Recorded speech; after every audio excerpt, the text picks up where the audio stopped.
Oui, bonsoir, bonsoir, Sergio Bobson.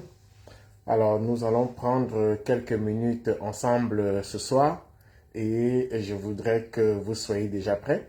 Alors, comme je dis, en ce moment, nous avons quelques soucis de connexion. J'ai envie de dire avec la page, donc ce qui ne nous rend pas les choses vraiment faciles.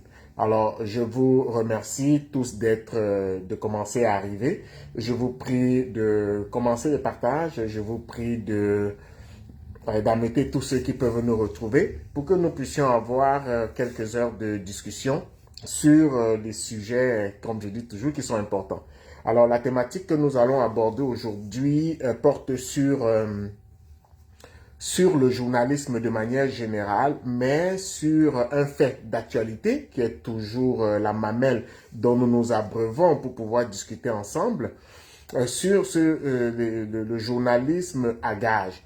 Ce genre de journalisme-là qui se dérobe de la mission principale du journalisme pour se hisser plutôt à un niveau de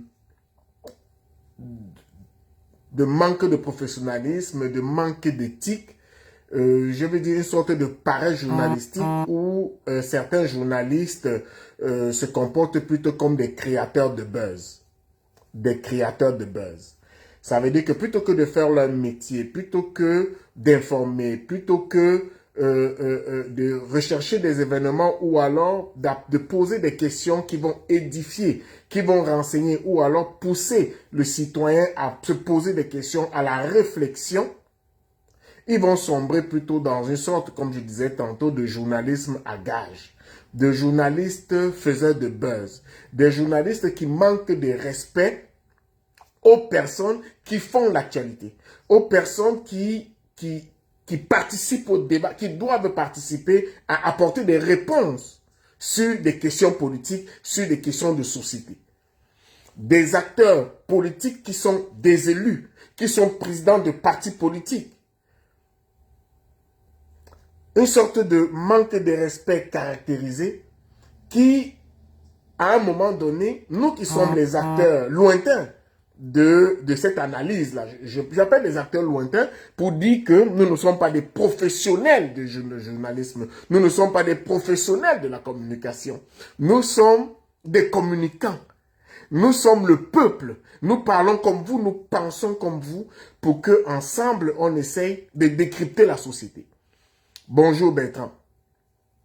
Donc, oui, des affamés, mais je dis au-delà de la famine, au-delà même de la compétence, il y a un minimum de respect qu'on a face à son vis-à-vis, même si on n'est pas du même bord politique, même si on ne pense pas comme lui, même lorsqu'on veut faire sortir quelqu'un de ses dons, même lorsqu'on veut faire sortir quelqu'un pour sortir quelqu'un de sa réalité. Lorsqu'on veut faire émerger une vérité ou alors émerger notre point de vue, il y a un certain respect à avoir et il y a une façon de formuler ces questions. Il y a une façon de formuler les questions de sorte que le point de vue que nous avons émerge, ou alors ce que nous voulons faire ressortir émerge. Mais lorsque une question en elle-même est tendancieuse, lorsqu'une question en elle-même est fallacieuse, lorsqu'une question vise plutôt à ternir l'image de son vis-à-vis, lorsque la question vise à rabaisser son vis-à-vis, je trouve qu'il y a un problème. Je vais vous dire, il y a des acteurs politiques que je ne porte pas dans mon cœur, du fait justement de la politique qu'ils mènent. Il y a des acteurs politiques que je ne porte pas dans mon cœur, du fait de leur manque de sérieux. Il y a des hommes politiques que je ne porte pas dans mon cœur parce que je ne leur fais pas confiance. C'est mon point de vue. Mais lorsque je suis dans le rôle du journaliste, lorsque je suis dans le rôle de collecteur d'informations, lorsque je suis dans le rôle de diffuseur d'informations, lorsque je suis dans le rôle de l'analyse politique, je fais un effort. Je fais un effort d'être le plus, je ne veux pas dire le plus juste, mais d'être le plus objectif possible. D'être le plus objectif possible. Mais on ne peut pas avoir sur son plateau de télévision un président de parti politique, qui a dans son parti des élus, qui a été candidat à l'élection présidentielle, qui a mené une campagne à l'élection présidentielle, je dis on peut ne pas aimer les gens, qui a mené une campagne présidentielle,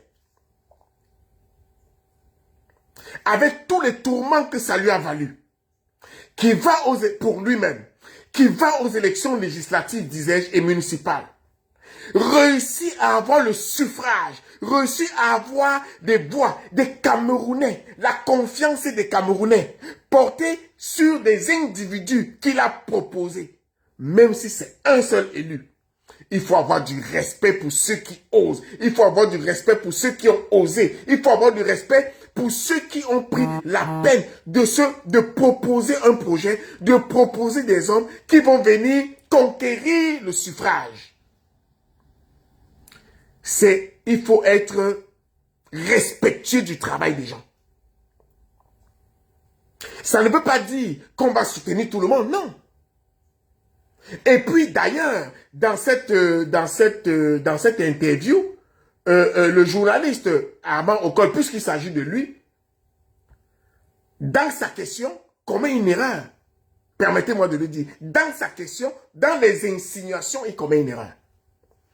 Oh, d'ailleurs, plusieurs, mais je vais m'arrêter à cette erreur-là. Et ici, je vais aller chercher, permettez-moi de trouver,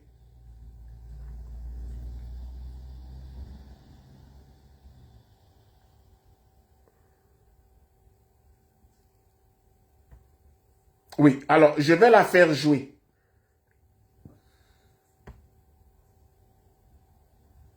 C'est trop facile d'estimer que vous faites piètre figure aux élections législatives et municipales et vous, à l'élection présidentielle, Dieu va vous tenir la main et il va vous... C'est trop facile d'estimer que vous faites piètre figure aux élections législatives et municipales et vous rêvez comme ça que à l'élection présidentielle, Dieu va vous tenir la main et il va vous installer vainqueur de l'élection. C'était un plaisir d'être dans votre programme. Non, mais vous n'êtes pas... C'était un plaisir. C'était qu'une question. Je recommence. D'estimer que vous faites piètre figure aux élections législatives et municipales et vous rêvez comme ça que à l'élection présidentielle, Dieu va vous tenir la main. Même pas que c'est trop facile d'estimer que vous faites piètre figure. Alors, vous ne pensez pas que c'est trop facile d'estimer que vous faites piètre figure à l'élection présidentielle et que vous allez... Attendez, je recommence. Et vous rêvez comme ça,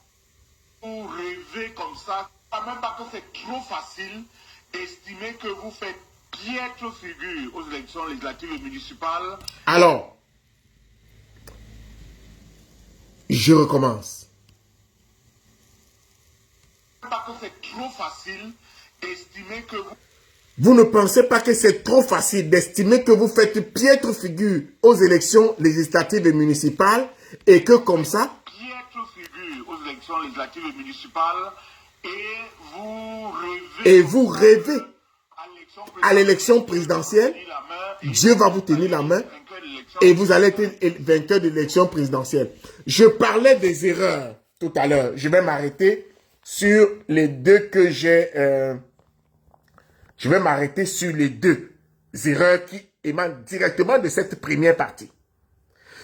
Il confond une chose. Les élections législatives et municipales concernent des individus portés par un parti politique. Des individus. On ne vote pas un parti politique à l'élection législative et municipale. On vote des individus, des candidats individuels arrimés à un parti politique. Donc, aux élections législatives et municipales, on ne vote pas pour Serge Espoir Matomba. On vote pour les candidats soutenus par le parti, le PURS de Serge Espoir Matomba. Je répète, à l'élection législative et aux élections législatives et municipales, on vote pour les candidats proposés par le PURS, dont le Serge Espoir Matomba est président. On ne vote pas pour Serge Espoir Matomba. À l'élection présidentielle, on vote pour le candidat Serge Espoir Matomba. C'est deux choses différentes. Donc, on peut échouer aux élections législatives et municipales et gagner une élection présidentielle. Parce que l'élection présidentielle est basée sur la personne, le candidat encore une fois, le projet qu'il propose et la bannière qu'il porte à l'élection présidentielle. Donc, c'est une erreur d'estimer donc que parce que à l'élection, d'ailleurs, il a eu 2 conseillers municipaux. 2, il y a plusieurs partis politiques qui ont porté des candidats qui ont fait chou blanc. Partagez le direct, s'il vous plaît. Qui ont fait chou blanc. Bonsoir Mireille, bonsoir Bertrand, bonsoir à tout le monde. Bonsoir à vous qui êtes là. Signalez-vous pour que je puisse vous saluer et n'hésitez pas à faire un maximum de partage, s'il vous plaît. Parce que, comme vous savez, nous sommes parfois limités dans les partages. Alors, je compte sur vous pour un maximum de partage et inviter vos amis pour leur dire que nous avons repris du poil de la bête et que nous sommes là.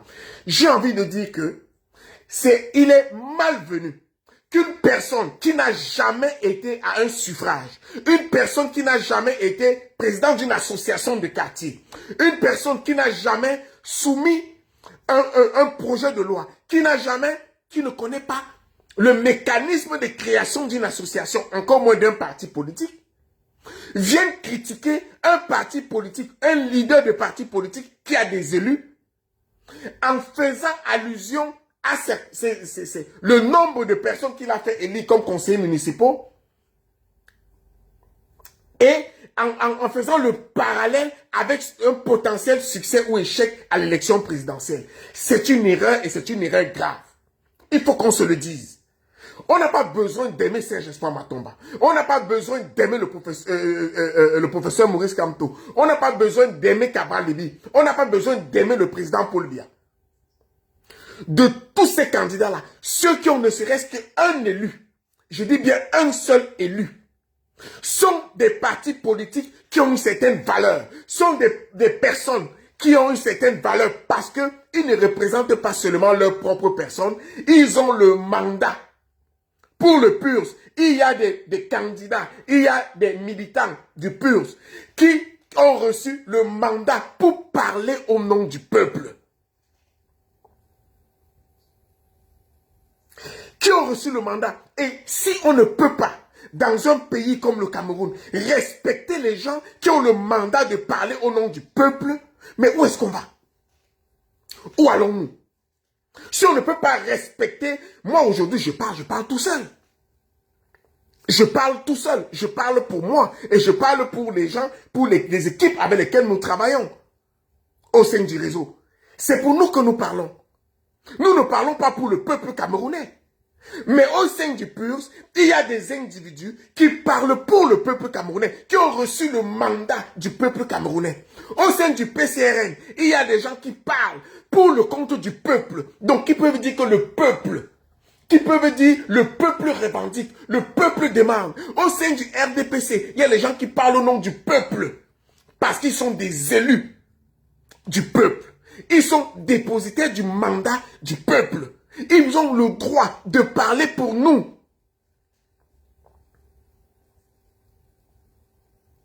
Donc, lorsque vous êtes journaliste et que vous avez une personne dépositaire de l'autorité du peuple, mais vous ne lui faites pas ce genre d'allusion. Vous ne lui faites pas ce genre d'allusion. Parce qu'il y a un travail fastidieux de caster les candidats que vous allez proposer au peuple. Il y a un travail énorme pour assumer la responsabilité de présenter au peuple des personnes à qui vous faites confiance, et espérer qu'elles ne vous trahissent pas. Il y a une valeur à cela. Et lorsque vous dites à quelqu'un que parce qu'il a une piètre, qu'est-ce qui est piètre? Qu'est-ce qui est piètre que d'avoir des personnes qui sont élues au nom de votre parti? Qu'est-ce qui est piètre que d'avoir ne serait-ce qu'un seul élu? Un seul élu, c'est beaucoup. On ne peut pas traiter des Camerounais qui ont donné leur mandat à un individu de traiter de piètre. À une élection législative, À une élection municipale, non. Ne serait-ce qu'un seul élu, parce qu'il y a des partis qui n'ont pas d'élu, qui ne peuvent pas parler au nom du peuple. Ça ne peut donc pas être piètre, parce qu'il faut avoir le respect pour les Camerounais. Lorsque vous dites que c'est piètre, vous êtes en train de dire que ceux qui ont voté pour lui ne valent rien, sont des piètres, ne valent rien, sont des nuls, ne valent rien, ne comptent pour rien, ne comptent que pour du beurre. Vous êtes en train, non pas d'insulter le dépositaire, celui qui a proposé des candidats aux Camerounais et à qui les Camerounais ont fait confiance. Vous ne pouvez pas lui dire qu'il est un piètre. Vous ne pouvez pas lui dire qu'il est un piètre.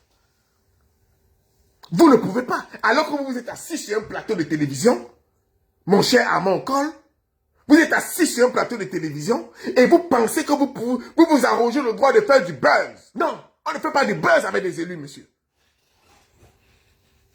On ne fait pas du buzz avec quelqu'un qui a des élus avec lui. Bonsoir André Barga, bonsoir mes amis, bonsoir Bertrand, bonsoir effectivement. Et effectivement, ça pourrait s'apparenter à un conflit d'intérêts, ça pourrait s'apparenter à toute autre chose. Mais lorsque vous êtes dans votre rôle de journaliste, vous devez faire une analyse non partisane. Vous devez collecter des informations, soit vous les diffusez, soit vous les soumettez à une analyse rigoureuse et non partisane, ou alors vous donnez des informations. Lorsque vous devez questionner, je ne dis pas qu'on doit les traiter comme des rois sur les plateaux de télévision, non. On doit les poser des questions qui fâchent. Mais ça, ce n'est pas une question, c'est une insinuation. C'est une insinuation. Vous ne pouvez donc pas insinuer. Vous ne pouvez pas insinuer lorsque vous avez en face de vous un élu. Bonsoir Richard, merci infiniment. Écoutez, de temps en temps, nous serons là au moins tous les vendredis pour l'instant et puis de temps en temps en semaine. Si l'actualité l'exige, nous pouvons bien sûr toujours lancer l'actualité. Et si vous avez des thématiques que vous aimeriez qu'on traite, même pendant la semaine, n'hésitez pas.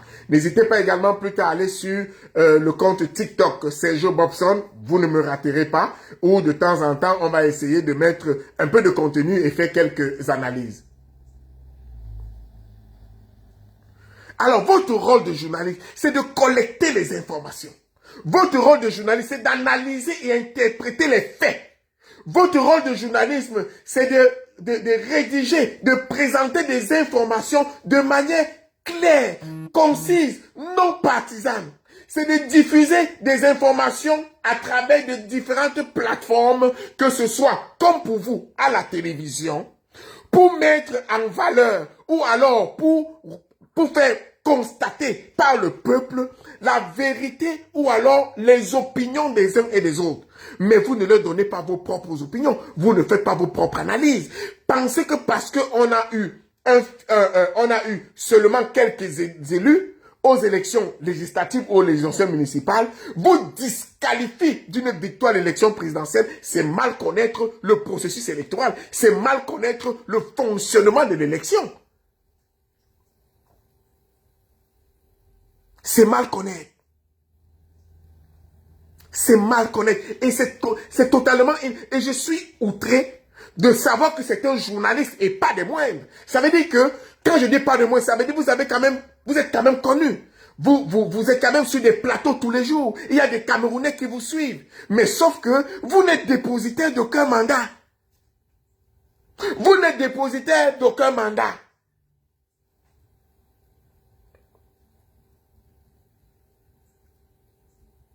Et vous savez que l'information, c'est le pouvoir.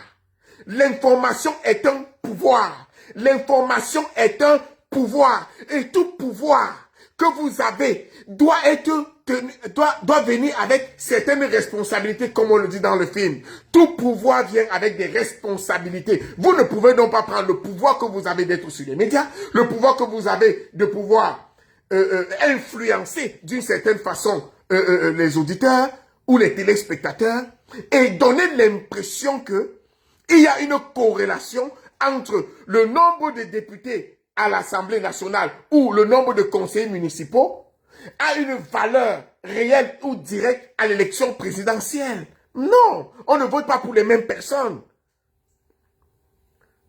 On ne vote pas pour les mêmes personnes. On ne vote pas pour les mêmes personnes. Et effectivement, il est allé loin. Il est allé très loin. C'est quelque chose qui est inacceptable. Je dis bien qu'on aime ou qu'on n'aime pas. Il s'agit d'un rapport. Il s'agit d'une corrélation qui ne tient pas la route, qui est diffamante, qui est non conventionnelle et qui n'a pas d'éthique. Et je me félicite que M. Serge Espoir Matomba soit parti de ce plateau.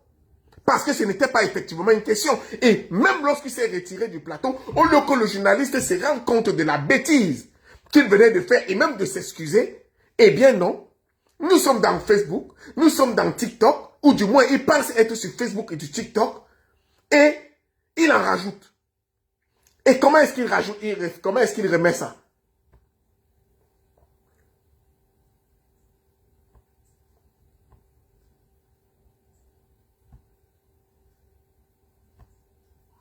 Non, mais vous n'êtes pas...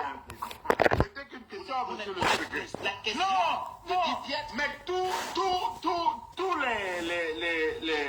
les journalistes du monde posent ce type de questions. Tous les journalistes du monde posent ce type de questions. Non. Non. Non. Tous les journalistes du monde ne posent pas ce type de questions. Non. Et il y a une journaliste, effectivement, qui s'est risquée à poser ce genre de questions à une ancienne ministre de la... Je pense qu'elle était ministre de... comment elle s'appelait d'origine sénégalaise. Si vous avez son nom, vous pouvez me le mettre en commentaire. À qui, justement, un journaliste a voulu faire ce genre de corrélation. Et à lui de lui dire, il y a des sacrifices que les hommes et les femmes font. Il y a des sacrifices que les hommes et les femmes font pour rentrer dans la scène politique, pour tenter de modifier et d'apporter des choses, qui font un travail tous les jours, qui font du porte-à-porte, qui font des campagnes électorales, qui vont se présenter au peuple, qui vont faire proposer des projets. Il y a un travail dedans. Il y a un travail dedans. Et il y a un travail dedans qui est supérieur au travail personnel qu'un journaliste fait. C'est-à-dire le travail qu'un homme politique fait au quotidien pour avoir un élu, pour aller demander au peuple de vous faire confiance. J'aimerais qu'il y a des journalistes ici, on fait le vote seulement pour savoir s'ils doivent rester journalistes. Il y a beaucoup qui vont perdre ces titres. Puisque d'ailleurs, de toutes les façons, aujourd'hui, tout le monde peut se prétendre journaliste. C'est-à-dire on a l'impression que nous avons affaire à une boîte une boîte à surprise. Ça veut dire qu'on ouvre tel journaliste, on a l'impression que lui, il a été formé au ciel. Tellement il fait son travail avec une certaine éthique, il fait son travail avec un certain sérieux. Et on a d'autres, on a l'impression qu'on les a ramassés dans un marché sous les bois. On a l'impression qu'on a c'est quoi mangué, ils sont tombés. Et avec une casquette de journaliste. Mais ils sont encore pires que certaines personnes sur Facebook. Ils sont pires que certaines personnes sur TikTok. Hey Seigneur. Non, on ne fait pas ça. On ne peut pas être des journalistes à gage. On ne peut pas être des journalistes qui ne reconnaissent même pas les erreurs. Il aurait été grand, monsieur Amankol, de présenter vos excuses, de vous excuser. Même si vous avez l'impression que vous étiez dans votre droit, même si vous avez l'impression que n'importe qui aurait pu poser cette question, il aurait été de bon ton, ne serait-ce que parce que vous avez offusqué votre invité, de présenter des excuses. De dire, ce n'est peut-être pas l'impression que je voulais donner. Ce n'est peut-être pas, peut-être que ma pensée n'a pas été bien formulée dans cette question. Peut-être que je me suis un peu emporté. Peut-être que je n'aurais pas dû formuler la question de cette façon-là. Je m'excuse de l'avoir formulée de cette façon. Je vais reformuler ma question. Je vais reformuler ma question.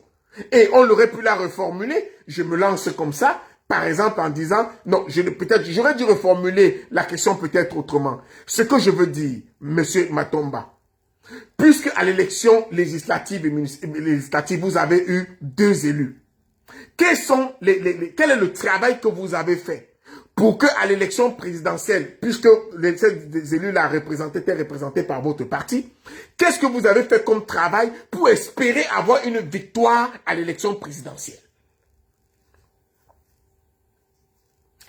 Je n'ai pas préparé ces questions, mais on peut faire. On ne va pas faire votre travail.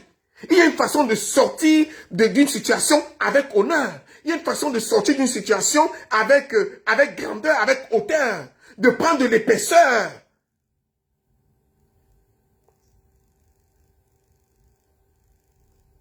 Non, monsieur Amankol.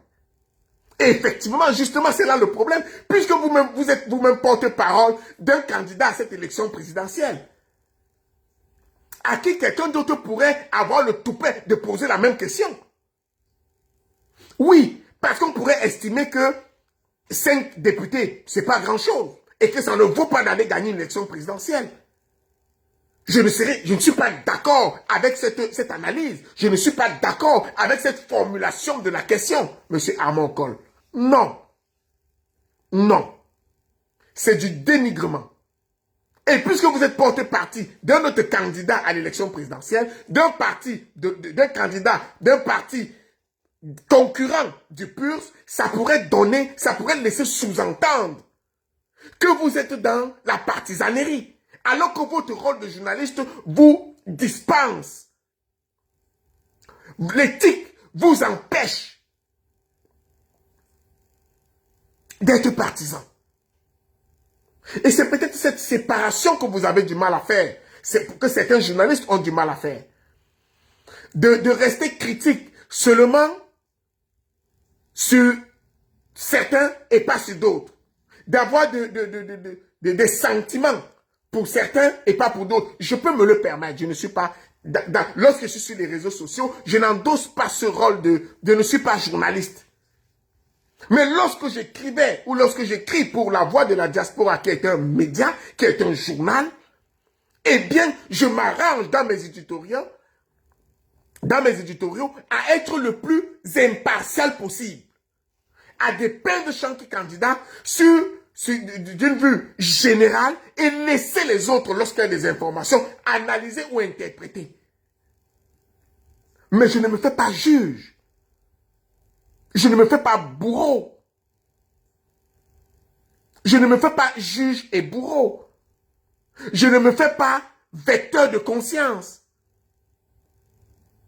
Je ne me fais pas oiseau de mauvais augure. Je ne me fais pas diseur de bonne aventure. Je ne me fais pas sorcier. Parce que ça, vous avez agi comme un sorcier.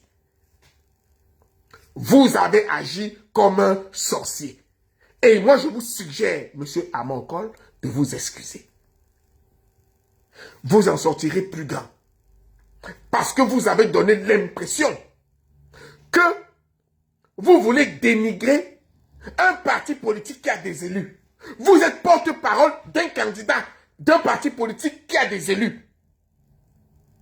Et ce dénigrement-là, je refuse qu'on le fasse pour Cabral Libi et le PCRN. Je refuse qu'on le fasse pour le PURS de M. Serge Espoir Matomba.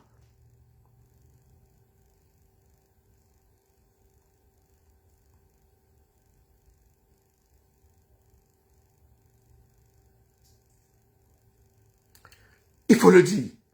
Et il faut dire les choses de cette façon-là. Il faut dire les choses comme il faut. Il faut essayer d'être un peu professionnel. Et il y a d'autres façons de faire sortir les gens de leur gang. On a vu un autre journaliste ici demander à un candidat ici que, de manière claire, où est passé l'argent des gens. On peut lui reprocher de ne pas avoir habillé sa question, mais au moins elle est simple, elle est claire. Où est parti l'argent des gens? De manière simple, où est parti l'argent des gens? C'est-à-dire, c'est une question simple. On peut dire que ça manque de sophisme, de sophistication. On peut dire que ça manque de piquant, ou bien ça manque j'ai envie de dire, de verbe. Où est parti l'argent des gens? Ça, c'est une question qui m'a fait rire, mais je ne peux pas la critiquer. Et encore que s'il ne s'agissait pas d'un leader politique.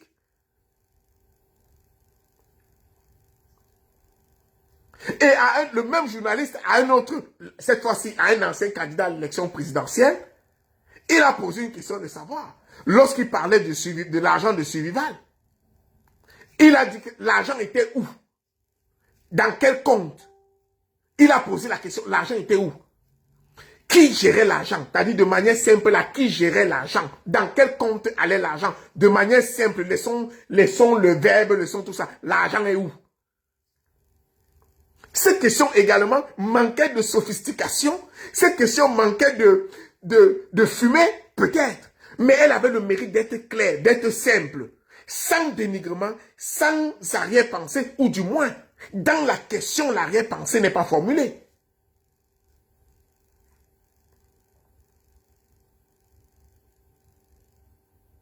Et encore que le professeur Maurice Kamto n'avait pas d'élu.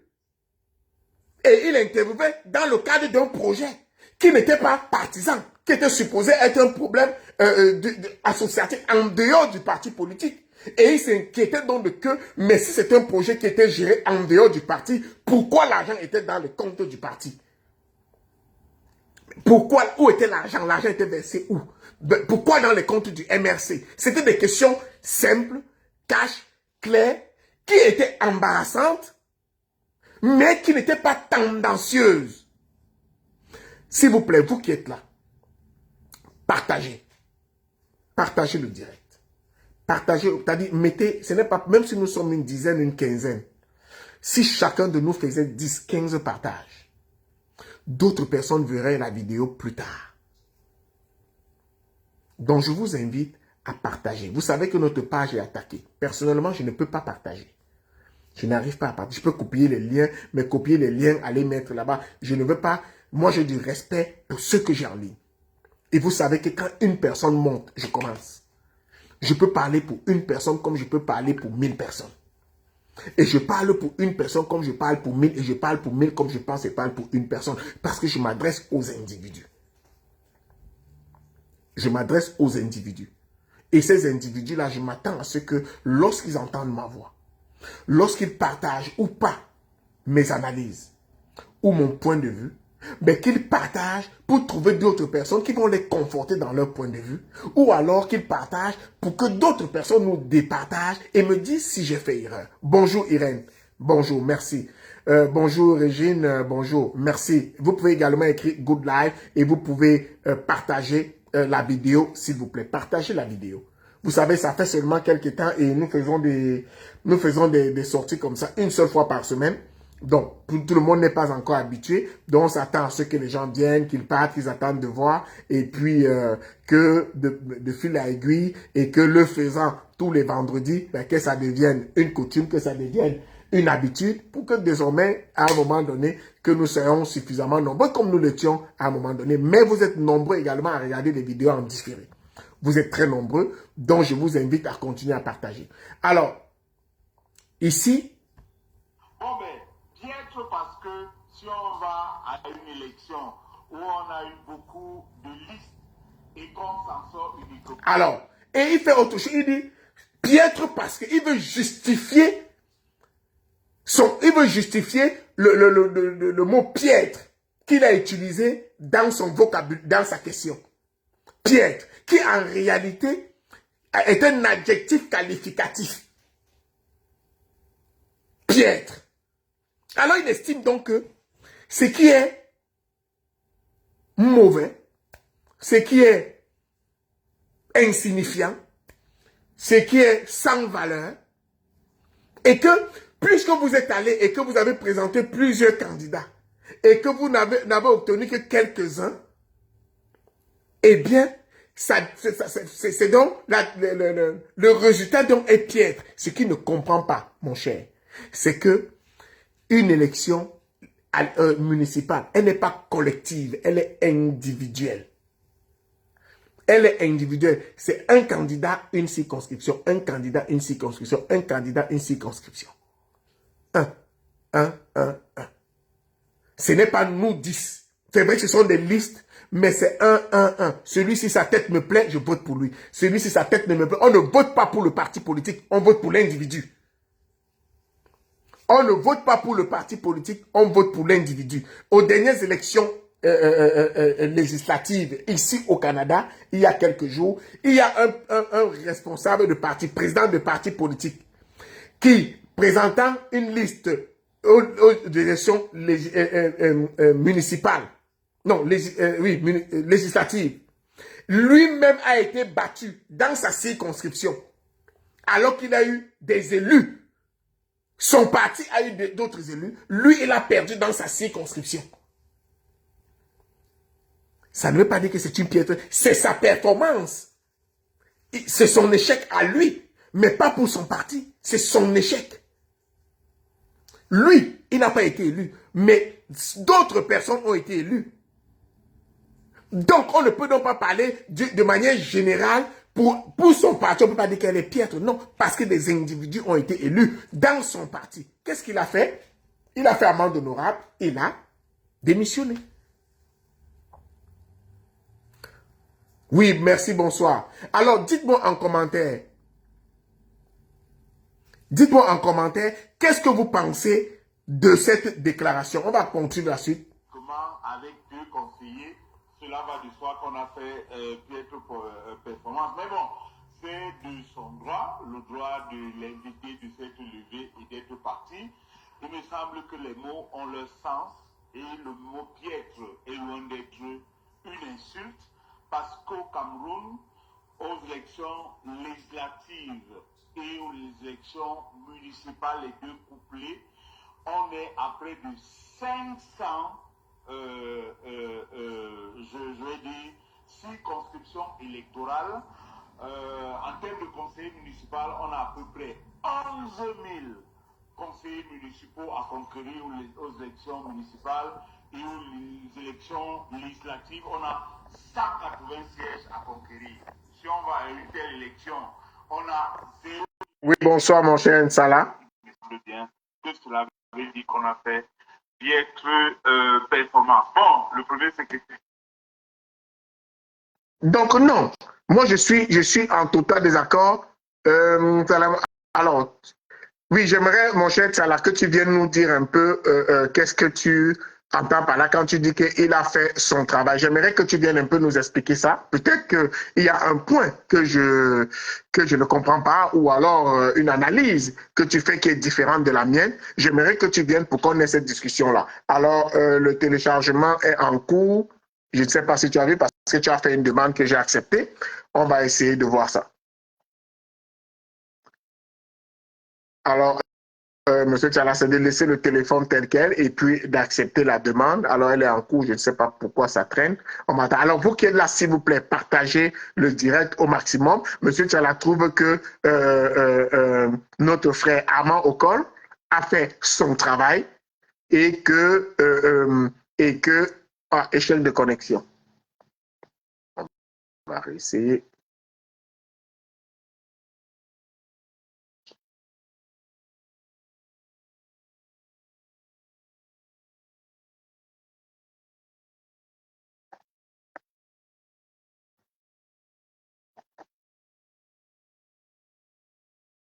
Alors, on va essayer. Donc, en réalité, non, je continue de penser que, effectivement, il est allé trop loin dans le choix des mots, parce que, comme je dis encore, il n'a pas compris. Ah oui, mais peut-être j'essaie de te prendre, ça ne marche pas. Je ne sais pas pourquoi, mais je viens même de te renvoyer la demande. Sors un peu, tu reviens. Mais je sais qu'en ce moment, on a quand même quelques problèmes. Sors un peu, tu reviens. Enfin, oui, sors un peu, tu reviens, tu relances la demande de TEF.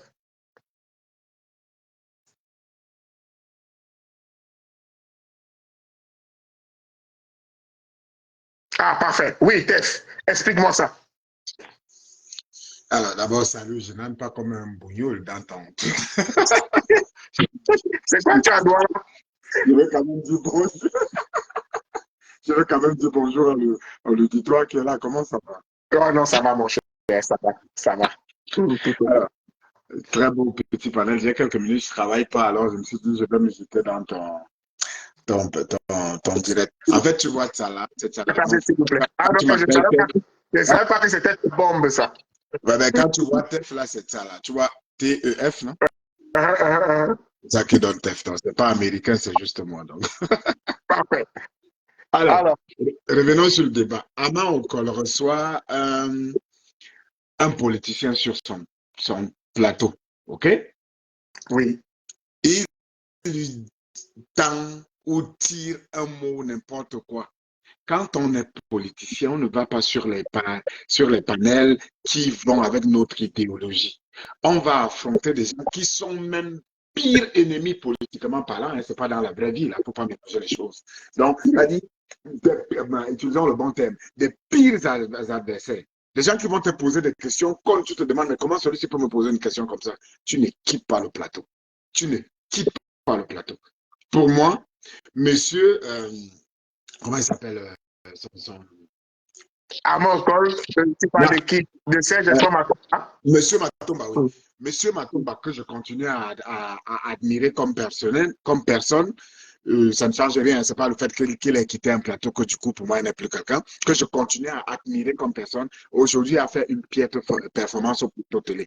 Vous vous rendez compte du nombre de plateaux télé? Toi qui vis ici, tu vois comment on frappe sur les hommes politiques sur les plateaux? Ils quittent les plateaux. Est-ce qu'ils quittent les plateaux? C'est même là où c'est difficile pour toi de répondre à une question. Je vais finir, tu vas prendre. Vas-y. Je vais juste te relancer pour comprendre. Mais toi, tu es dans la réaction. Moi, je suis d'abord dans la question. La question a tout. C'est ça le journalisme. Il pose sa question. À la limite, même le gars peut le recadrer pour lui dire, mais tu ne peux pas dire que ma performance a été piètre. En fait, tu dois le ramener. Si tu trouves que le journaliste a fait ce qui n'est pas bon, tu le ramènes. C'est ton travail. Tu ne quittes pas le plateau. Nous sommes en campagne. S'il commence à quitter le plateau, maintenant, il va arriver. Il va vraiment arriver. Parce que ça va en accélérant, là. Donc, oui, la question peut être mal posée. Est-ce que moi, je poserais la question comme ça? Peut-être non. Ou alors peut-être même pire que ça. Mais il faut que le politicien, me recadre. Me dit non, tu ne vas quand même pas appeler ça. J'ai quand même été. Tu le ramènes. Et peut-être le journaliste à son cœur va dire, oh, je m'excuse, peut-être je suis allé loin. Parce que tu veux rester dans ça. On te pose une question. Tu te lèves, tu t'en vas. Et nous, on va t'applaudir. Alors que ça peut commencer. Non. Voici ma question. La première question. Est-ce que Armand Okol, dans sa question, dans son questionnement, si on prend le bout que nous avons, première question, est-ce que tu as l'impression qu'il est allé trop loin? Ensuite, on va analyser la réaction. Armand Okol, toute la question a le droit d'être. Est-ce qu'il lui a manqué de respect? Non. Est-ce qu'il a insulté? Non. Ok, d'accord. Je te pose donc une question pour toi, puisque nous sommes dans l'analyse. Oui. Quel est le rapport qu'il y a entre une performance à une élection législative ou même municipale et l'élection présidentielle dans le parallèle qu'il a voulu faire? Parce que pour lui, il estime que avoir un certain nombre limité de conseillers municipaux, au vu de l'étendue du nombre de conseillers à élire, ne donne aucune chance pour lui de gagner l'élection présidentielle ou alors pour un candidat de gagner l'élection présidentielle. Ok. Est-ce que ce parallèle, de ton point de vue, est fondé? D'accord. Tu vois comment tu poses bien la question pour que je te réponde. C'est à Matomba de montrer à M. Okol qu'il est ignare ou idiot. Ce n'est pas de quitter le plateau. C'est à Matomba, en tant que politicien, de dire que mais regarde celui qui veut me rabaisser. Il sait comment c'est dur d'avoir un seul ou deux. Donc Matomba doit faire son travail de politicien. C'est même Armand Okol qui devait sortir d'ici étant rabaissé. En lui prouvant que moi je suis politicien. Tu rabaisses mes deux ou mes trois que j'ai pu avoir. Tu sais combien de fois c'est difficile. Bref, en le ramenant. Non, monsieur Okol, que je n'aime pas beaucoup. D'ailleurs, il s'attaque à mon pasteur. Je n'aime pas tous les droits de lui poser des questions tant que ce n'est pas insultant. Mais M. Matomba se doit, comme tu dis tout à l'heure, j'aime la façon que tu présentes la chose. M. Matomba ne doit pas se lever. Il doit le dire, mais tu connais le Cameroun dans lequel on est? Tu sais comment ça fait pour avoir un élu? Tu sais comment. Donc, il rentre dans son jeu, il rentre dans son analyse, il rentre dans son explication, devient l'homme politique que nous attendons et qui parle le plateau. Il a échoué. Il a échoué. Je suis désolé. C'est pas, même si tu me présentes ça comment, il ne l'a jamais insulté, il n'a pas fait une atteinte personnelle à M. Matomba. C'est dans un cadre par lequel il est venu. Il l'a attaqué dans le cadre pour lequel il est venu. Il ne quitte pas le plateau. Non. Quitte pas le plateau. Non, c'est pour ça que moi je fais un parallèle entre pour la réaction qu'il a eue. Personnellement, je ne serais pas parti du plateau, même si je lui donne raison, parce que ça aussi c'est de la politique. Hein. Partir du plateau, c'est un son de cloche qui attire l'attention sur soi. Je suis d'accord avec toi encore plus. Ça attire un son de cloche. Mais vraiment, si on fait l'analyse aujourd'hui, tout homme politique va te dire qu'il ne devrait pas quitter le plateau. Non, je dis que personnellement, je ne serais pas quitté. J'aurais donné du répondant à M. Col. Est-ce que vous vous rendez compte le nombre de fois, est-ce que vous vous rendez compte, monsieur Bobson, le nombre de fois qu'un gars, on aime toujours prendre des gros exemples, hein, mais prenons-en. Vous vous rendez compte le nombre de fois, monsieur Donald Trump a été sur les plateaux, à CNN, on le bombarde de questions, des choses qui ne l'arrangent pas. Il s'est levé pour partir. Vous vous rendez combien le nombre de fois que celui de la France, là, regardez, Mélenchon. Mon Dieu, qu'on peut le tuer sur un plateau télé. Il est sévère, il est brut envers vous, mais il ne se lève pas pour partir. C'est la politique. Là, moi, je reste convaincu.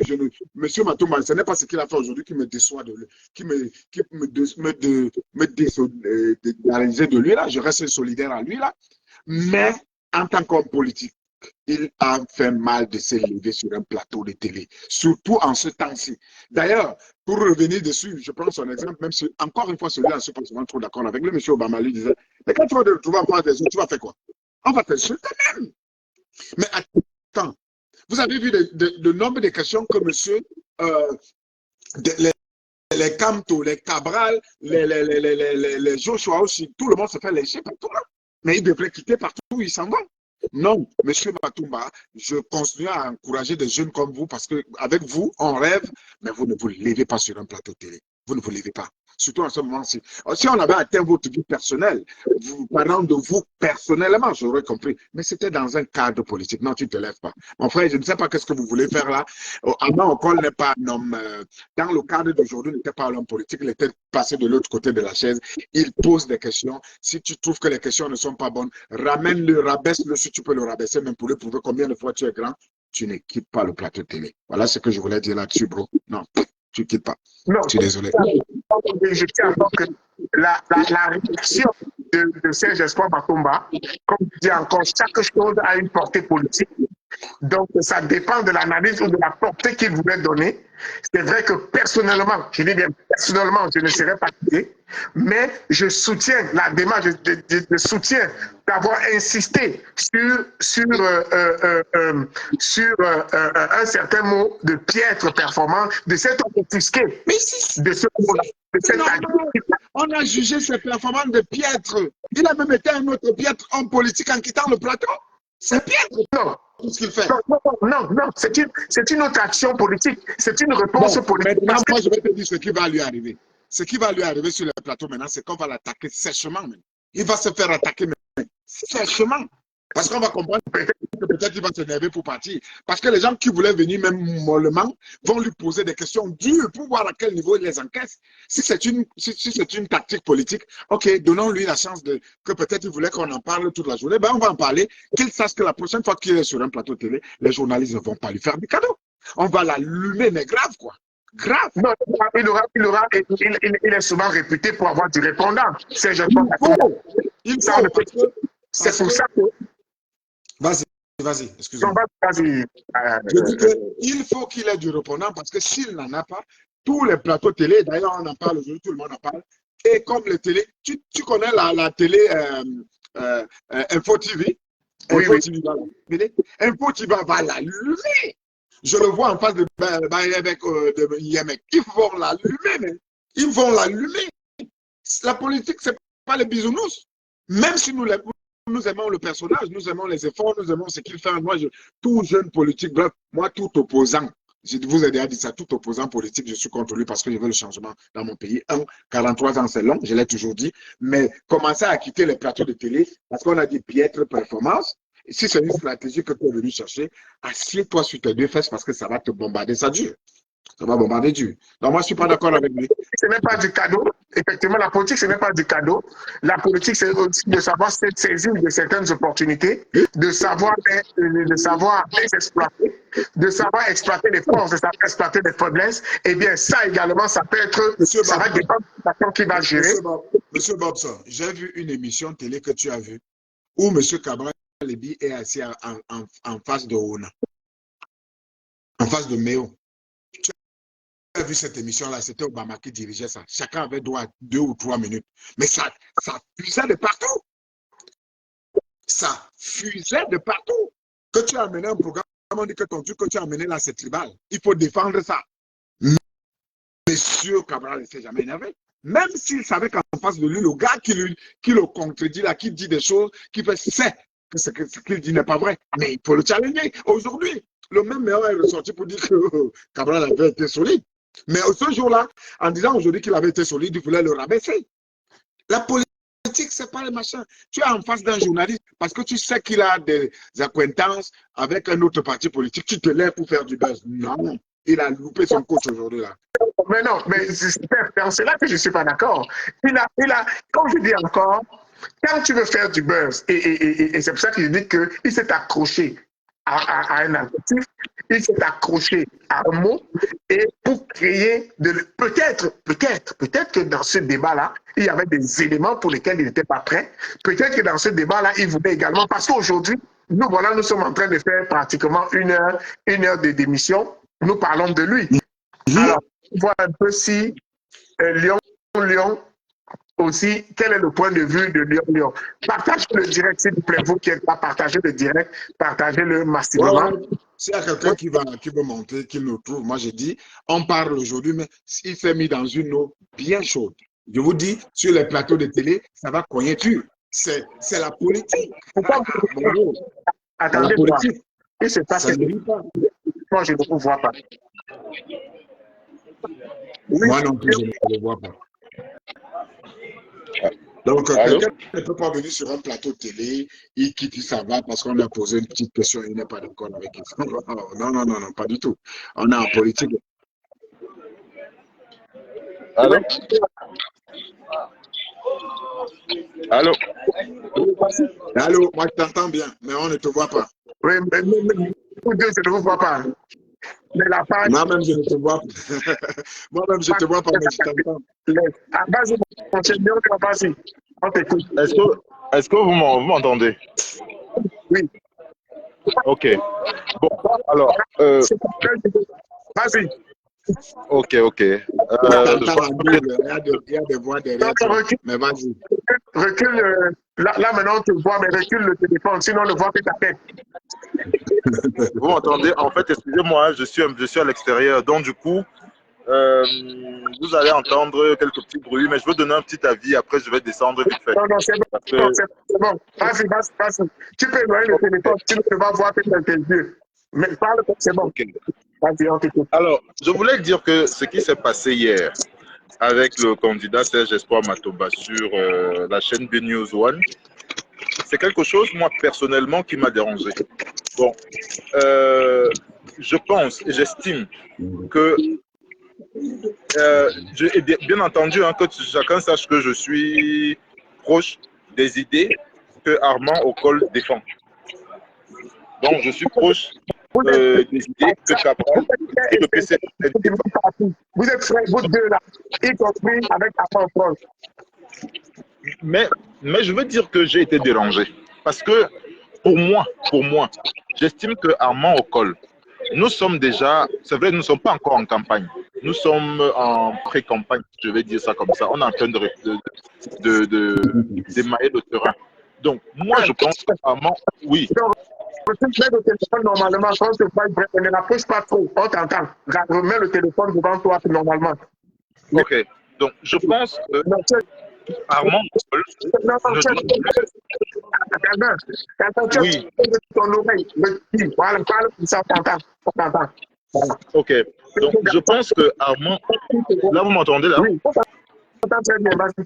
Ok, je pense que Armand Ocol ne doit plus présenter des émissions à caractère politique tant que nous sommes en pré-campagne ou quand nous allons entrer en campagne. Parce qu'il y aura toujours un conflit d'intérêts. Nous allons toujours avoir ce genre de problème. Et quand on aura ce genre de soucis, on ne va pas toujours indexer Armand Ocol individu personnel, mais on va prendre le candidat Cabral Libye ainsi que le PCRN. Donc moi, j'estime que ce qui s'est passé hier, honnêtement, le candidat Serge Espoir Matomba, pour moi, il a agi de manière... pour moi, il était dans son droit, dans son rôle de faire ça. C'est un homme politique. Il sait ce qu'il fait. Moi, je pense qu'il était dans son rôle. Parce que si mon candidat que je soutiens et que je vais soutenir, qui s'appelle Cabral Libi, se retrouvait dans une même posture, je demanderais à ce qu'il parte, je souhaiterais qu'il parte de ce plateau. Parce que le plateau avait été hostile. Si ça avait été un autre journaliste qui n'avait pas des accointances politiques ou qui n'était pas, attendez, attention, il faut quand même dire qu'Amon Okol, il est quand même le responsable de la communication du PCRN. Je ne sais pas si vous vous rendez compte. Donc, à partir de ce moment, il ne doit plus intervenir. Je voulais le relancer avec une question. Ma question pour toi, c'est s'il savait que Ama Okol est proche de Cabral Libi, pourquoi il accepte l'invitation? Non, attendez. Je vais faire une nuance. Attendez. Calvin. Oui. Oui. Je comprends ce que Calvin dit. Calvin, c'est la perception. Il ne s'agit pas de réalité. Ça veut dire quoi? Ça veut dire que dans la posture de Ama Okol, qui est conçue porte-parole dans notre parti, les questions qu'il pose, le regard, ce n'est plus le journaliste Ama Okol, mais ça peut être également le porte-parole du PCRN. Sauf que... Le problème, c'est que... Ouais, mais écoute, laissez-moi relancer là. Sauf qu'une émission de télé, ce n'est pas du pif. C'est que bonjour, monsieur Bobson, comment ça va? Je vous veux sur mon plateau dans 2 jours, dans une semaine, pour telle émission. Qui présente? Tef Chaleur et tel vont présenter. Tu connais qui est Tef Chaleur, tu connais qui est tel. Si tu acceptes, tu peux refuser parce que tu vas dire non, Tef Chaleur est proche de tel. Je ne veux pas. Parce qu'on t'avertit avant, on te donne comment il s'appelle ça? On te donne le conducteur de ce qui va se dérouler. Donc, à partir de ce moment, tu es capable de dire moi là, je connais qu'Ama Okol est proche de Cabral, je ne veux rien savoir. Je veux l'émission, mais je ne le veux pas. Si j'accepte, c'est parce que je me dis que je peux. Donc, les gars, je vous comprends là, mais ça n'a pas de sens. Pour moi, Tef, est-ce que tu t'imagines un seul instant que... Tu t'imagines un seul instant... En fait, je vais te dire une chose. Ce qui s'est passé hier avec le départ de Serge Espoir Matomba doit justement attirer notre attention à tous, à dire que oui, que Armand Okol ne présente plus d'émissions politiques ou alors qu'il n'interviewe plus des hommes politiques. Ça veut dire que même si c'est elle qui présente, c'est l'émission de Armand Okol, oui, c'est son émission. Mais quand on arrive, parce que justement, ça va toujours donner ce genre de scène. On sera toujours dans une posture où, quand vous le vouliez ou non, on peut dire Armand Okol est un très bon journaliste. Ça, personne ne le lui reproche. Mais permettez-moi quelque chose, Calvin. Je vais faire une illustration différente. Je prends l'hypothèse que nous avons, par exemple, prenons, comment il s'appelle, Wilfred de Kanga. Donc, Wilfred de Kanga est journaliste sur une chaîne de télévision au Cameroun. Et que Wilfred de Kanga interviewe Cabral Libi. Et puis, écoutez-moi, Cabral Libi, vous avez une prestation aux élections législatives municipales. Et vous pensez que Dieu va vous prendre la main pour vous faire gagner l'élection présidentielle? Est-ce que, au-delà de la réaction des uns et des autres, est-ce que dans la question que Kanga poserait, ne serait pas la marque du MRP? Ouais, je réponds à ta question en disant que ton exemple est bien placé. Monsieur Kanga Wilfried présente une émission politique. Il invite Cabral Libi. Si Cabral Libi accepte, parce qu'on lui a averti, il sait qui est Kanga. Il accepte de venir. Ça veut dire qu'il a accepté le challenge. D'accord. Si Cabral dit non, moi je sais que Kanga, tu es pour du MSC, je ne veux rien avec toi, ça finit au vestiaire. Donc si j'ai accepté de venir m'asseoir en face de si Cabral accepte de venir s'asseoir en face de Cabral de Kanga, pour après dire que tu m'as posé une question partielle, c'est qu'il est venu faire un jeu. Il n'est pas vrai. Pour de vrai, parce que c'est préparé une émission de télé, ce n'est pas le hasard. Il y a un listing, il y a un conducteur. On te dit ce qui va se passer. Tu sais qu'est-ce qu'on va te poser comme question. Tu sais les qui seront en face de toi en tant que journaliste. Comme les Canadiens du MRC et que je suis Cabral, ce que je fais, je dis que Si vous voulez que je vienne à cette émission, je ne veux pas voir Wilfried de Kanga. Je viens de donner ce qui me permet. Mais si j'ai accepté Wilfried de Kanga, j'ai accepté que Wilfried de Kanga m'allume. Non, Est-ce qu'on ne va pas considérer la question de Wilfried de Kanga? Est-ce qu'on Moi, je ne vais pas la considérer de question tordue à partir du moment où mon leader a accepté de venir s'asseoir. Tout ce qu'il doit faire en avant, c'est de refuser cette interview. Parce qu'on le fait aux États-Unis, on le fait ici au Canada, on le fait en France. C'est que non, je ne veux pas. Si tu acceptes, pourquoi on vient dire que c'est Wilfried de Kanga qui n'est pas bon, ça veut dire que tu es venu faire un jeu. C'est tout. non, mon Mais frère. là, chacun sa conclusion là-dessus. Moi, je vous dis, c'est un jeu. Il est venu faire le buzz. Le buzz est passé, la preuve, nous en parlons aujourd'hui. Seulement, il faut qu'il s'asseye sur ces deux postes parce que ça va chauffer sur les plateaux de télé. Non, je suis d'accord. Je suis d'accord avec toi que ça va chauffer. Mais mon frère Tef, je t'assure que ce n'est pas à notre avantage de continuer à laisser Armand Okol interviewer les candidats et présenter une émission à caractère politique. Moi, je continue à dire que si c'est comme ça que nous regardons la télé, c'est que nous regardons la télé avec un œil percé. Pardon pour la caricature. Nous devons dire que moi, mon frère, regarde un peu. Dans une émission, aux avant, il y a les conseillers. Il te dit que je ne veux pas. Le MS a dit qu'il ne parte pas sur certains plateaux. Non, Tara, regarde, Tef, quand tu es en France, quand par exemple, regarde un peu ce qui se passe en France souvent. Regarde ce qui se passe. Un peu. Appelons, on a notre invité. On a notre invité. Je prenais un invité encore, je vais descendre bientôt. Alors si je vous écoute. Oui, vas-y. Non, je disais que. Oui, allô? Oui. Allô? Ouais, on t'écoute. Allô? Oui, est-ce que. Oui. Bonjour. Excusez-moi de m'incruster dans votre émission. Je suis quelqu'un qui suit d'habitude Teuf Chaleur et j'ai vu le direct dans ces liens. Déjà, je vous ai entendu parler de la question de Armand Okol. J'ai voulu intervenir aussi pour donner mon avis. Pas forcément peut-être sur la question de Serge Espoir Matomba parce que je ne sais pas exactement ce qui s'est passé sur le plateau avec lui. Mais sauf que je voudrais m'adresser particulièrement au PCRN.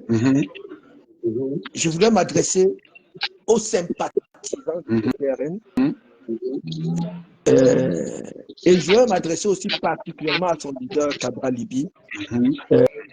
Je veux vous dire, votre mouvement politique est un mouvement qui représente un très gros espoir pour la jeunesse du Cameroun et même pour le changement que les Camerounais qui sont des gens raisonnables et réfléchis espèrent. Et je vous dis, la qualité et le sérieux que les Camerounais ont mis sur ce que le PCN fait comme politique ne mérite pas aujourd'hui que ce parti-là, à travers l'image du principal responsable de sa communication, se trouve empêtré dans des collisions et des incompatibilités politiques qui risquent de vous coûter extrêmement cher. Je vous le dis, quand vous le voulez ou pas, peu importe ce que vous allez avancer comme argument, je vous dis, un homme logique et lucide qui observe la scène politique ne peut pas voir en ce que Armand Okol fait aujourd'hui comme activité sur le plan professionnel et personnel, comme une action qui peut porter du crédit à ce que le président fait. Je vous dis d'abord, B-News est un média qui s'est déclaré un média RDPC. Obama a déclaré solennellement que B-News, c'est un média du RDPC. Ça veut dire que quand le principal responsable de la communication du PCRN est l'un des principaux journalistes d'un média du RDPC, un média qui s'est déclaré comme un instrument de communication du RDPC, le niveau d'incompatibilité de collision qui se pose automatiquement laisse des tâches indélébiles et qui seront un passif que le PCRN va payer. D'accord. Et s'il est temps encore que vous puissiez corriger quelque chose, faites-le le plus tôt possible.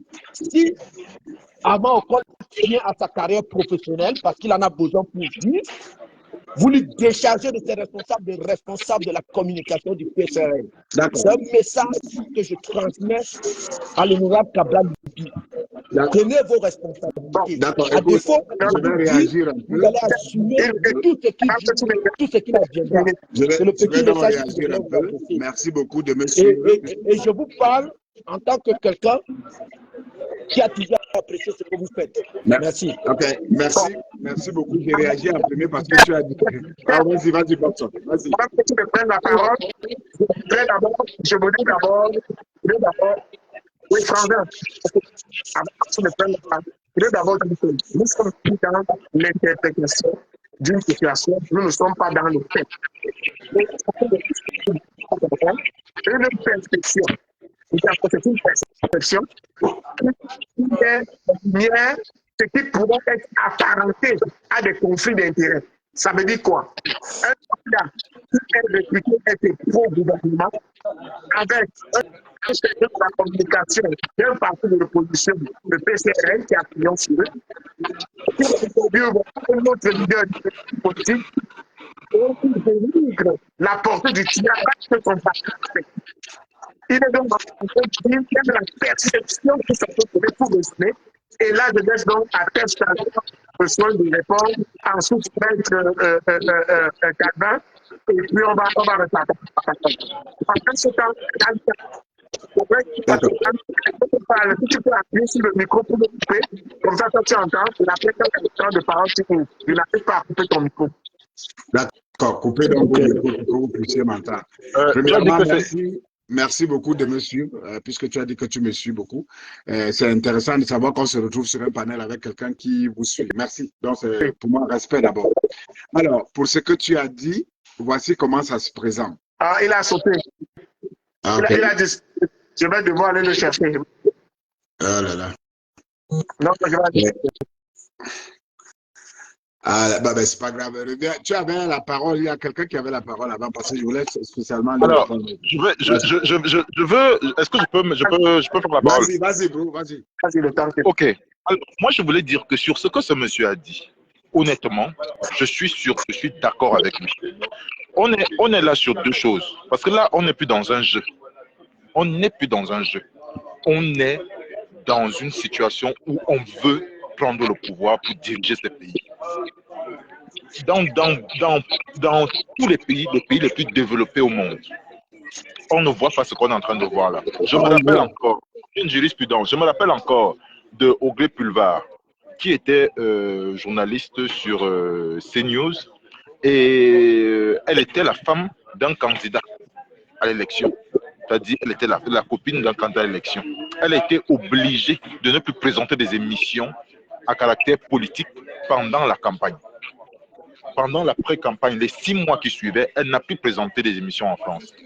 Même il y a tous les journalistes, c'est-à-dire dans les pays les plus développés, on le fait. Parce qu'à un moment donné, qu'on le veuille ou non, dans l'opinion publique, dans la conscience collective, on ne va plus dire que Armand Okol fait son travail de journaliste, mais on va dire qu'il est en train de faire un travail, il est en train de poser des questions en tant que porte-parole ou en tant que directeur de la communication ou responsable de la communication du parti politique qui est un parti adversaire à tel candidat.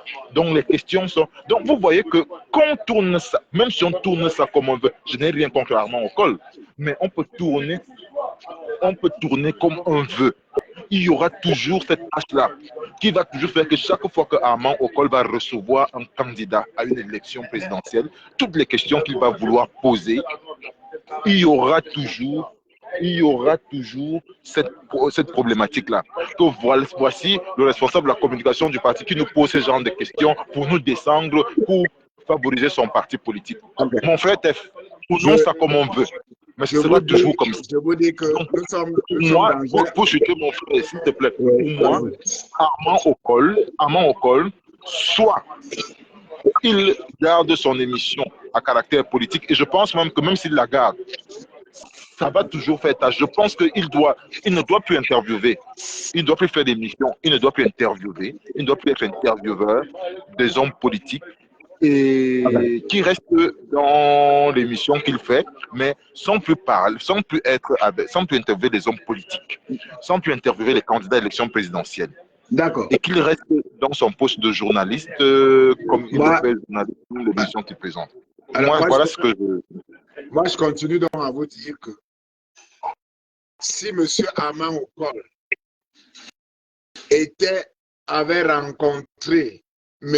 Matomba en route et lui posé une question comme celle-là, ou si M. Armand Okol était parti s'asseoir sur sa page personnelle de Facebook et faire des commentaires à l'endroit de M. Matomba, si M.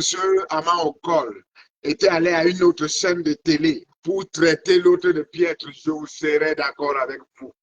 Donc, maintenant, les perceptions sont différentes.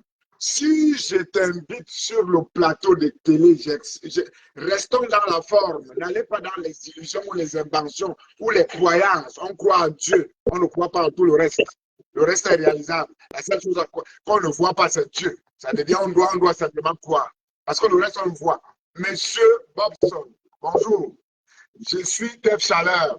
Je présente une émission, un live demain à telle heure pour parler de Cabral Libby. Est-ce que ça vous tente de venir?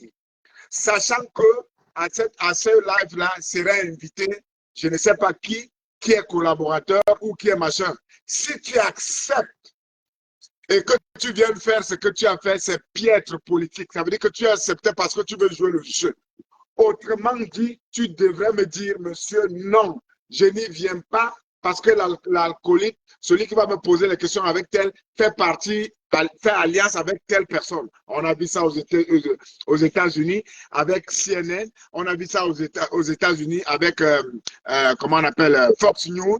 On a vu ça partout. Nous qui sommes en Amérique du Nord, d'ailleurs, ça doit nous servir de leçon. On a vu ça partout. Les gens, par contre, quand ça vient, ce que vous voulez, ce que vous êtes en train de faire là, vous êtes en train de dire aux hommes politiciens de devenir faibles, de s'accrocher aux bêtises, afin de dire qu'on m'a fait ceci, on m'a posé une mauvaise question. Monsieur Cabral, il dit ça va partout. Et il répond aux questions. Sur ce, je respecte votre point de vue, mais vous ne m'avez pas convaincu. Écoute-moi, écoute bien. Tef, le but, loin de moi l'idée de convaincre. Moi, je te pose la question, parce que tu ne réponds pas à la question que je te pose. La question. Ok. La question que je te pose est la suivante. Est-ce que la pertinence de Armand Okol comme porte-parole d'un leader à l'élection présidentielle, parti concurrent, et sa fonction de journaliste, d'accord, les deux ensemble, qui interviewe un autre candidat à l'élection présidentielle, c'est-à-dire au concurrent au parti auquel il a fait allégeance. Je suis déçu que je finis. Même la personne avec laquelle je suis dans cette maison me déçoit. Vous voyez, je n'ai pas fini. Je suis dans la question. Vous voyez la fin, vous ne voyez pas le début. Laisse-moi. Nous voyons où il allait tomber. On lui a posé une question au début. Qu'est-ce qui s'est passé au début pour que la situation arrive, mon cher Bobson? Tu m'amènes à la fin de l'action. Oui, mais le début, c'est bonjour. Est-ce que tu veux faire oui ou non? Il dit oui. Pourquoi vous voulez m'amener à la fin? Non. Écoute-moi d'abord. Quelqu'un me dit ça ne se fait pas. Si ça ne se fait pas, pourquoi il a accepté de partir? Non, il ne faut pas. Tout le monde vous regarder comme des zinzins dans cette affaire-ci. C'est-à-dire, vous êtes dans l'émotion, moi je suis dans le concret. Pourquoi tu acceptes d'aller dans une émission où tu sais que celui qui présente ou qui co-présente cette émission est en alliance avec quelqu'un qui est ton concurrent? La question n'est pas la peine. C'est là la question. La question n'est pas Armand Okol t'a posé une question. La question c'est est-ce que tu savais qu'Armand Okol est proche de Cabral? Pourquoi tu es parti? Permets-moi de finir ma question. Parce que non, tu ne réponds pas à ma question. En fait, tu es ailleurs. En fait, tu veux m'amener à répondre comme tu veux l'entendre. Mais je réponds à la question avec mes arguments. Vas-y. Parce que les arguments que tu me donnes ne se rapportent pas à la question que je pose. Moi, je pose la question. Je suppose même que... Vas-y. Je suppose que avant encore la posé une bonne question. Je ne suis pas dans la question elle-même. Je t'entends plus. Non, je suis là. Tu m'entends, non? Ok, d'accord. Je ne suis pas dans la question. Prenons la question, oublions-la. Supposons qu'il a posé une bonne question légitime. Comment vous vous appelez? Vraiment, arrêtons-nous là. D'accord? Ma question, elle est la suivante. Je suis sur un tout autre registre, qui est le registre de l'éthique. D'accord? Est-ce que la posture de Armand Okol, journaliste, ou alors d'un individu journaliste, partisan, représentant d'un parti, qui est opposé à un autre candidat qui vient lui poser des questions sans partisanerie, est-ce que ça, on peut questionner? C'est-à-dire, laissons les individus, prenons de manière générale. Il est avisé, il sait où il va. Mais il y a une éthique. Est-ce qu'on ne peut pas se poser des questions de savoir s'il peut avoir l'expression de ce qu'il sait en tant que membre influent d'un parti politique? Est-ce qu'il peut ne pas avoir une perception justement de tenter de nuire? Est-ce que cette perception-là peut exister? Ça s'appelle un jugement. Moi, je ne juge pas. Okay. Ça s'appelle un jugement. Tu es en train de juger ce qu'il peut faire. Moi, je suis dans le rendu. Est-ce que M. Armand Okol est un journaliste? Oui. Est-ce que son émission est une émission politique? Oui. Est-ce que M. Bobson était au courant que c'est une émission politique? Oui. Est-ce que M. Bobson savait qu'il est proche de Cabral Liby et il a accepté l'invitation? Oui. Si M. Bobson est au courant de tout ça, qu'il vient se lever sur la chaise, ça s'appelle un calcul. Un buzz calculé de venir faire. Point. Monsieur Okol sort de là, col blanc. C'est tout. Ok. Tef. Supposons que Tef, tu m'invites chez toi. Oui. Tu m'invites chez toi. Oui. Je sais que tu es mon ami Oui. et que tu me reçois souvent bien. Oui. Et que une fois que je suis arrivé, qu'on me dise que, bon, tu sais que Tef maintenant, il est du PCRN. Et Non. que toi, tu es du... Attends. Non, je ne peux pas te laisser continuer, ça change tout. C'est que M. Bobson, je vous invite chez moi. Nous sommes donc d'abord, même dans la vraie vie, nous sommes deux bons amis. Je t'invite chez moi en te disant que comme tu viens chez moi là, il y aura M. X qui sera là également. Mais si je ne te dis pas que M. X sera là, que tu le trouves, là, il y a un problème. Mais si je te dis d'avance que tu sais que VP de l'homme va être ici à la maison avec nous, on sera trois. Et que tu acceptes de venir pour me dire après je m'en vais, tu joues le buzz. Mais si je ne t'ai pas dit que VP de l'ordre sera avec nous et que tu le trouves, monsieur, tu as le droit de t'élever. Et si j'arrive, VP de l'ordre me dit que, je suis un animateur. S'il me dit que je suis un animateur, je vais reconstruire ta question. Si tu viens chez moi, je suis cuisinier, allons-y dans un autre terme.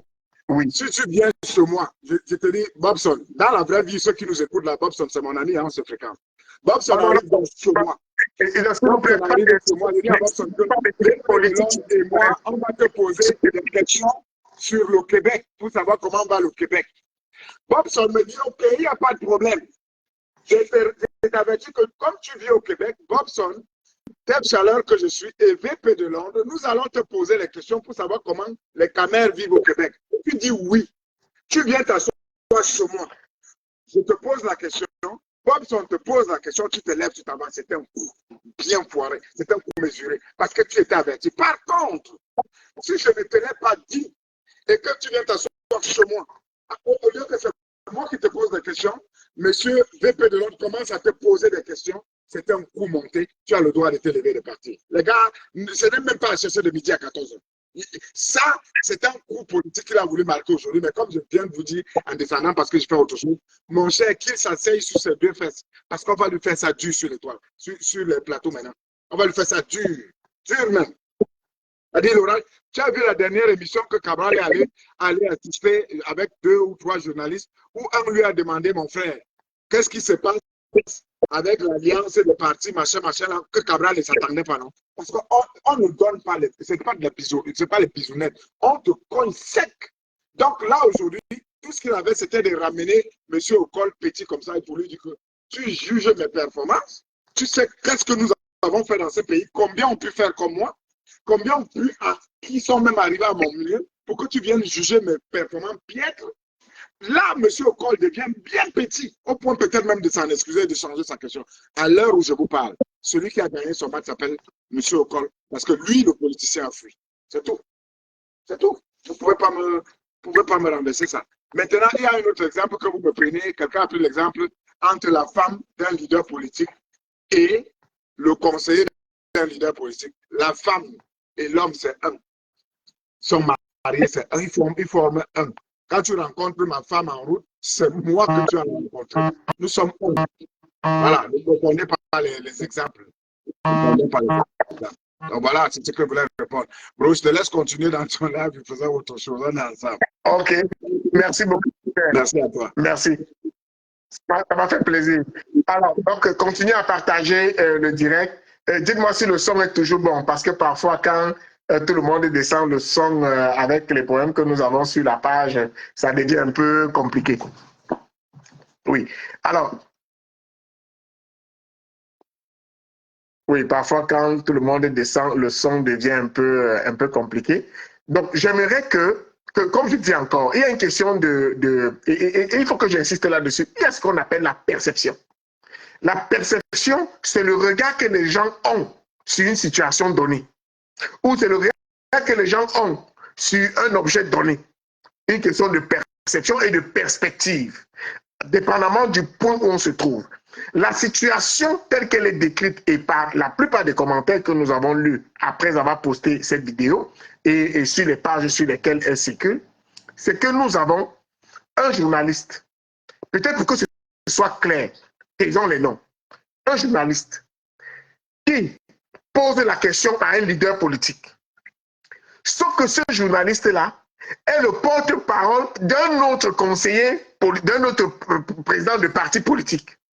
Et lorsqu'il pose sa question, parfait. Lorsqu'il pose la question, ce leader politique estime que la question est dénigrante. Parce qu'il lui dit que ce candidat-là a une piètre performance. Piètre par rapport à quoi? Est-ce que c'est par rapport à son parti, à lui, au parti dont il est le porte-parole du candidat? Est-ce que c'est piètre par rapport à l'échiquier national? Auquel cas son propre parti, le parti dont il est le représentant, dont il est le porte-parole du président, peut également être considéré comme ayant fait une piètre performance. Parce que c'est une question de perspective, c'est une question de point de vue. Or, de mon point de vue, j'estime qu'un parti politique qui a ne serait-ce qu'un élu, peu importe l'échelle, peu importe que ce soit municipal, au législatif, au sénatorial ou au présidentiel, un élu est suffisamment crédible pour pouvoir parler, est suffisamment assis pour pouvoir parler au nom du peuple. Donc, il peut justement avoir un conflit d'intérêts. Parce que si dans la question que je pose, je descends l'autre personne, c'est mon candidat qui peut également être vu de l'avant. Ça peut donner cette consultation. Donc, c'est une question d'éthique. Peut-être qu'Armand Okol a posé la question de manière naturelle. Peut-être que c'est un genre de question qu'il espère poser à tout le monde. Peut-être que c'est un genre de question qu'il pourrait poser lui-même au candidat dont il est le porte-parole. C'est possible. Mais je comprends ceux qui estiment qu'il peut y avoir conflit d'intérêts. Et pour dissiper le malentendu, je pense, et c'est également mon point de vue, que Armand Okol devrait arrêter de présenter des émissions politiques. Parce qu'il y aura toujours cette étiquette, il y aura toujours cette suspicion, il y aura toujours ce doute de probité morale. Peut-être qu'il a posé cette question parce qu'il a estimé que c'est une question qu'il fallait poser. Même si, à mon sens, elle ne fait pas de sens. De prétendre qu'un candidat qui a des élus dans son parti ne peut pas remporter une élection présidentielle sans que Dieu ne lui tienne par la main. Il y a une sorte d'infantilisation, il y a une sorte de rabaissement, il y a une sorte de manque de respect qui découle de cette question-là, qui, à mon sens, est lourd de sens et peut prêter à confusion. Peut donner l'impression que, effectivement, il est en chasse pour son candidat. Et pour dissiper ça, il faudrait que, à l'intérieur du parti dont il est le porte-parole du président, qu'une réflexion soit faite, soit qu'il démissionne de sa fonction de porte-parole, soit qu'il arrête pendant la période électorale de mener des débats politiques. Parce qu'il y aura toujours une suspicion de partisanerie. C'est humain, c'est normal, c'est compréhensible. Il y aura toujours une suspicion de jouer pour son camp. C'est humain, c'est normal. Il faut dissiper ça. Parce que personnellement, et je le redis, on ne peut pas dénigrer un parti politique qui a ne serait-ce qu'un élu. Parce que même le code électoral donne de la valeur à ces partis-là. La vie politique leur donne de la valeur parce qu'ils parlent. Lorsque ces élus parlent, ils parlent pour le peuple. Pour dissiper le doute, parce qu'on peut tenter de convaincre les uns et les autres, on peut tenter de convaincre qui que ce soit, mais oui, on peut tenter de les convaincre, mais ce n'est pas évident. Un peu, par exemple, je vous dis une chose, il y a quelque chose, vous vous souvenez, lorsque le professeur Maurice Kamto était ministre délégué à la justice et que son cabinet a gagné un marché au ministère de la justice, peut-être qu'il a eu ce marché de bonne foi. Peut-être qu'on le lui a donné de bonne foi. Peut-être qu'il était l'un des cabinets qui respectait les critères. On le lui a donné quasiment de gré à gré. On le lui a donné parce que les autres cabinets se sont retirés de peur d'affronter le cabinet du ministre.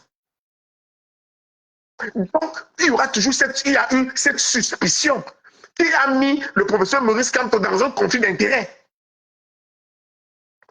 Donc, il faut éviter, et en ce temps, je disais que le professeur Maurice Kamto aurait dû ou devrait démissionner de ce parti-là, de ce cabinet-là, vendre ses parts, aussitôt qu'il est nommé ministre, pour éviter justement des suspicions de conflit d'intérêts, pour éviter le doute sur sa crédibilité. Et vous savez que cette affaire a écorné justement sa crédibilité, à tort ou à raison. Même si son cabinet le faisait en pensant être légitime. Sauf que vous ne pouvez pas être ministre de la justice, on va dire délégué à la justice. Vous avez un cabinet qui dépend, qui est sous la tutelle de votre ministère, et votre cabinet gagne des marchés. Sous d'autres cieux, vous démissionnez d'abord, parce que si votre cabinet fait affaire avec le ministère de la Justice, vous devez démissionner pour éviter des suspicions justement de conflit d'intérêts. Mais dites-moi, qu'est-ce que vous en pensez? Est-ce que je suis bisounours de penser que c'est un point de vue qui peut se défendre? Est-ce que vous pensez que c'est trop sévère d'éviter des conflits d'intérêts? Parce qu'effectivement, il y a suspicion de conflit d'intérêts. Et ça tombe sur qui? Ça tombe sur le candidat Kabra Libi. Il n'a rien demandé. Parce qu'on va avoir l'impression que les sympathisants et les militants du PUR vont suivre leur leader en pensant qu'effectivement, c'est un guet-apens qui visait à l'humilier, qui visait à le dénigrer pour qu'il est également un candidat jeune. S'il y a deux candidats jeunes et qu'on a réussi à dénigrer un, il en reste un. D'une certaine façon, l'autre candidat en bénéficie, alors qu'il ne l'a pas demandé. Alors que peut-être M. Aboko ne faisait que son travail de journaliste, mais il y aura toujours cette suspicion. Il y aura cette suspicion. Il faut donc sortir de la suspicion. Il faut donc sortir de ce cocon dans lequel on peut être empêtré et fermé, et il y a une solution pour ça. Ça s'appelle la démission. Il démissionne. Il démissionne de sa fonction de porte-parole d'un candidat, ou il arrête tout simplement de faire des émissions à caractère politique et recevoir des hommes politiques. Parce qu'il y aura toujours un doute. Il y aura toujours un doute de manque d'éthique. Il y aura toujours un doute de conflit d'intérêts, de tentative de dénigrement. Il y aura toujours un doute sur l'analyse, la qualité de l'analyse. On va toujours la suspecter d'être biaisée. On va le suspecter de ne pas donner des informations exactes. Et si on suspecte un journaliste de ne pas, de ne pas faire des analyses justes, de ne pas donner des informations objectives, de ne pas avoir de l'éthique, il lui reste quoi? Il ne lui restait rien. Il ne lui restait que le discrédit. Sauf que ce discrédit, ce n'est pas lui qui le porte. Il continue à exercer. Mais ce discrédit, c'est le parti dont il est porte-parole du candidat qui va en payer les frais. Et on ne peut pas se le permettre. Le risque est trop grand sur le bénéfice. Qu'est-ce que le PCRN gagne? Qu'est-ce que Cabral Libby gagne à ce que son chargé de communication interviewe d'autres candidats avec lesquels il va être sévère, ce qui serait passé totalement inaperçu, aujourd'hui se transforme en une sorte de guéguerre entre partis d'opposition. Pour les autres, d'ailleurs, qui sont amis, il n'a rien à gagner. Le PCRN n'a rien à gagner. Cabral Libby n'a rien à gagner. Ça ne lui rend pas service. Donc, il est tout à fait dans l'intérêt du PCRN, dans l'intérêt de Cabral Libby, pour éviter toute suspicion de conflit d'intérêts, pour éviter toute tentative, toute accusation de dénigrement, toute tentative de rabaisser les autres candidats dans les questions qu'il va formuler, tout simplement, qu'il démissionne. Qu'il démissionne. Ce n'est pas compliqué. Ce n'est pas compliqué. Donc aujourd'hui, on peut dire ce qu'on veut, mais Serge Makoba a marqué un coup. Peut-être un coup politique. Peut-être qu'il aurait toléré cette question de quelqu'un d'autre. Peut-être qu'il aurait accepté d'un autre journaliste, parce qu'on sait que Serge Matomba lui-même n'est pas à terre. Lorsqu'il s'agit des répliques, il a du répondant. Mais il a choisi de répondre de manière politique, de manière polie, en se soustrayant à ce plateau, comme pour dire, la question que vous me posez, elle est dénigrante, elle est rabaissante. Vous êtes vous-même porte-parole d'un parti politique qui a quelques élus, qui a fait piètre performance d'une question de point de vue, et vous ne pouvez donc pas me dire que j'ai fait piètre performance. Ou alors, vous ne pouvez pas me dire que j'ai fait piètre performance, alors que dans un contexte comme le nôtre, où nous réussissons, malgré tout, l'adversité, à avoir des élus, ce que beaucoup de partis n'ont pas, plus de 80% des partis n'ont pas d'élus, j'ai envie de dire 85% n'ont pas d'élus, et que nous réussissions à être dans le panion des 20 partis ayant des élus, que vous me disiez que c'est une piètre performance, j'aimerais avoir quel est votre baromètre. J'aimerais savoir si vous avez déjà été candidat à une élection. J'aimerais savoir si vous avez déjà été président d'un parti politique. J'aimerais savoir si vous savez quelle est la charge et le travail qu'il faut faire pour avoir ces élus.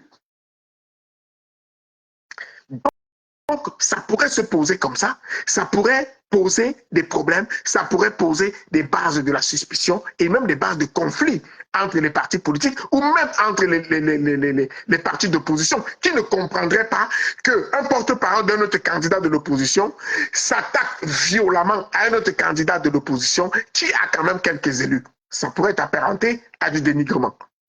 Comme nous voulons éviter tout dénigrement, comme nous voulons éviter toute séparation et nous voulons que les élections présidentielles de 2025 se déroulent sans encombre et que les partis qui doivent être en adversité, qui doivent être adversaires, qui doivent concourir, qu'ils le fassent de manière noble ou alors de manière frontale, les uns avec les autres, sans conflit d'intérêt, sans ce qui pourrait s'apparenter à des pièges, nous travaillons à ce qu'il y ait une certaine transparence, y compris de la part du parti au pouvoir, des partis de l'opposition, doivent mener des combats sains, des propositions saines. Et les journalistes doivent rester impartiaux.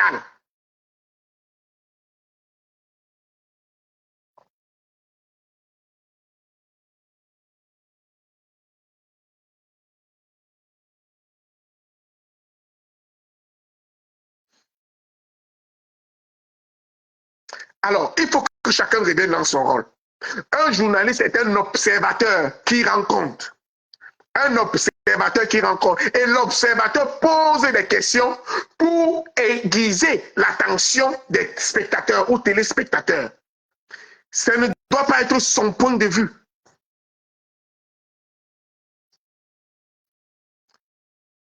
J'ai vu, vous avez un nombre de conseillers municipaux élus.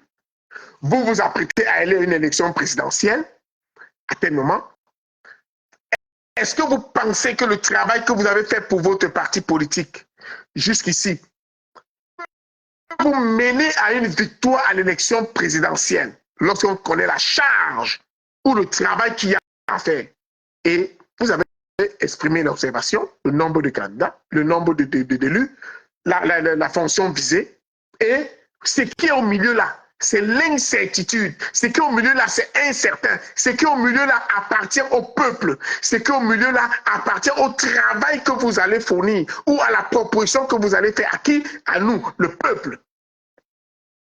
C'est de ça qu'il est question. Il ne s'agit pas de donner votre point de vue. Dieu n'a rien à venir faire dedans.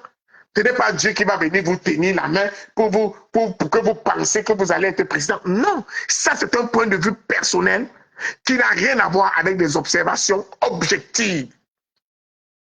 Et je partage le point de vue de ceux qui peuvent penser qu'il pourrait avoir un conflit d'intérêts. Donc pour dissiper ce doute, pour dissiper toute crainte, il faut effectivement soit vous démissionnez de votre fonction de porte-parole, soit vous arrêtez de faire des émissions de politique. Ça, c'est ce qui se fait sous d'autres cieux et ça va dissiper tout malentendu et éviter de diviser encore plus cette opposition déjà fragile et qui va en rendre dispersée. C'était Serge Bobson, mon Cameroun d'abord. Ciao, ciao.